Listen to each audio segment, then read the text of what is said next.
In this video, I'm going to show you how to use LuxAlgo's support and resistance. So the first thing you have to do, you want to go to their official website, create your account or sign in, and then click on Library at the top.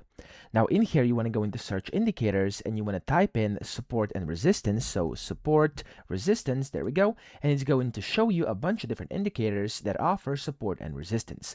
Go ahead and scroll down and just basically find the one you want to use. I'm going to go ahead and go with this basic one over here, which is the support and resistance dynamic. I'm going to click on this. And then here, just scroll down. You can see how this looks like on a chart. And then if you scroll down some more, you'll be able to see kind of the in-depth tutorial. So if you want to master that, make sure you read this.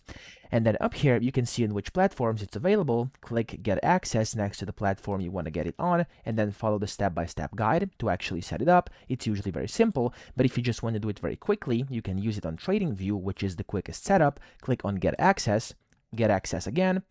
And then over here, you'll be able to kind of see it inside TradingView. Just sign into your account or create one if you don't have it on TradingView, and then click on Use on Chart over here at the bottom left.